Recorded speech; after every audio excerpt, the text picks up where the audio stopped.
As soon as you said the microphone's on, everybody at B's quiet.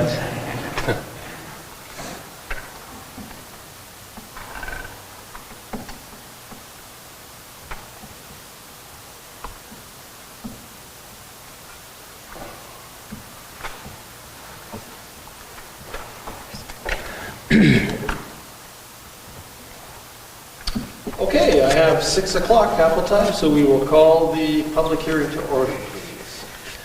The purpose of the hearing is to hear any representation from the public regarding a subdivision application submitted by Manitoba Métis Federation to subdivide 157 Bell Avenue into 13 new lots in order to develop multifamily housing, an early childhood daycare center, and public green space, and the creation of a new public road.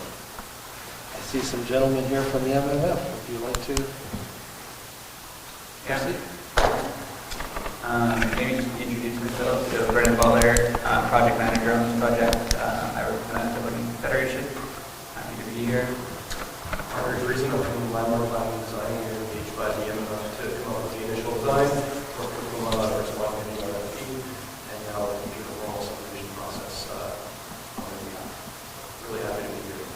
I've got a brief presentation. I just wanted to flip through some of the stuff that we've been working on. Obviously, the council is well aware of the project, but I'm okay to go through it. Yeah. Yeah, please. So just a couple things who the project team is, go over that, just some background information that you're all aware of, site context, go to proposed final subdivision. The land leases have already been mentioned in terms of the fact that there's going to be a child care facility, some multi-family dwellings. Just confirm that we're in compliance with the Kelsey Planning District Development Plan, the zoning bylaw. Briefly review the provincial comments, and if the council has any questions, happy to take them. As you know, Manitoba Métis Federation is kind of the key organization as part of the project team. They engaged us, Landmark Planning and Design, and we're also working with Sandbox Engineering. There's some other consultants involved as well, with the daycare center, architects, some other engineers, but generally speaking, for the site development component, for the land development component, this is kind of the key project team right now. So in 2021, the MMF responded to an expression of interest to develop affordable housing. In November 2021, the MMF's proposal was selected to undertake this project work at 2 sites. The one that we're here to discuss is 157 Bell Avenue. Of course, there's been some discussion in the room here about 102 Bell Avenue as well, and myself and Brendan were there earlier today checking out some really neat building that's coming in. So since then, we've been working with your administration and the Community Development Corporation to move this project forward. And for us, this is a really exciting step because this is where it really gets solidified. We go back to the province, hopefully after the meeting here, with a conditional approval in hand, and that allows the project to proceed from the subdivision perspective. So in terms of site context, essentially a residential area for the most part. So the site is flanked by residential uses, open space uses, and the existing park there to the north. And then, of course, one of the main features on the site right now is that hydro transmission line. We've had to work around just making sure that we get proper setbacks for the dwellings. It will obviously still be part of the site. It's something that thank you for entering your site design. This is the proposed plan of subdivision here. This is the subdivision application map, so it's not the final version, but it will get finalized after tonight's meeting. This is basically how it plays out. I know the area there that's shown as PRT in green. This will be maintained as open space, but this is an actual public reserve over here. Triplex, the rest are duplexes, and then of course the child care facility in the front. And we wanted there to be access from adjoining streets just to create that connection with the existing neighborhood. So in terms of planning context, the area is designated for as a neighborhood area, which allows for residential development.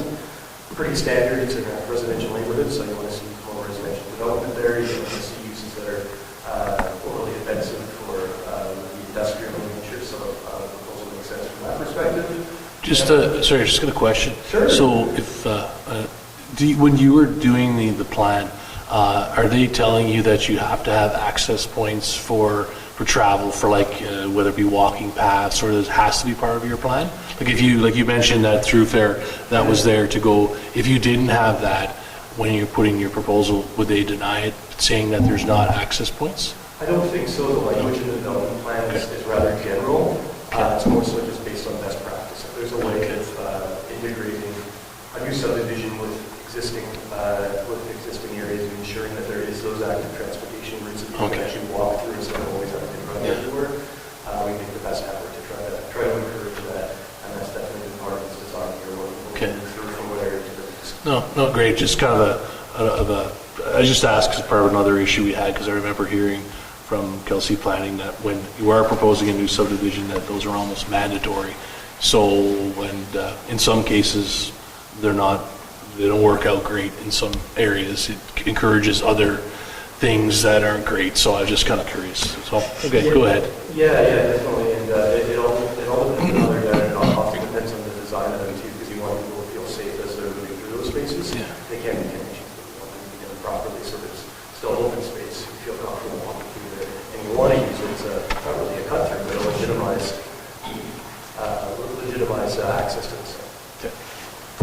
And then from the zoning perspective, the site's zoned RM, so the site was basically already pre-zoned to generally allow for these uses. A couple months back when Mr. Butler was out here, there had been an amendment to the zoning bylaw to allow for 2 family dwellings within that RM zone.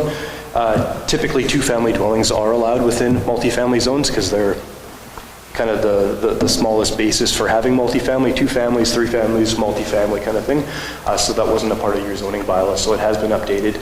So basically, all the proposed uses are compliant with the zoning bylaw, which makes things great moving forward. In terms of the comments received from the provincial circulation, community planning recommends approval. Land titles requires a multi-lot plan of subdivision, very standard.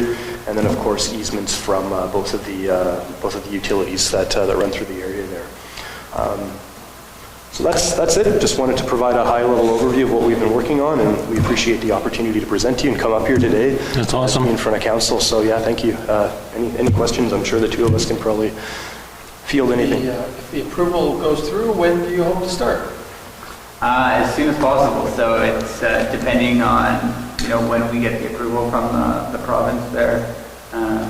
If we can start this year, we're gonna shoot to try and start this year. But if the weather gets too bad and we can't put foundations in the ground, then it'll be spring of 2023. Good to hear. Did council have any other questions? No? Looking forward to it. We received communication from the province, and they were in favor of the idea, basically, so that's good. Perfect. And the plan would be to, do the entire project or kind of phase it in, or? It's going to be a phased approach. So phase 1 was to do a duplex, triplex, the daycare, the playground area, and 102 Bell Ave. That will be what we'll start with. We'll determine need from the applicants that we get for the duplex and the triplex, and that's how we're going to, help build out those other ones. So.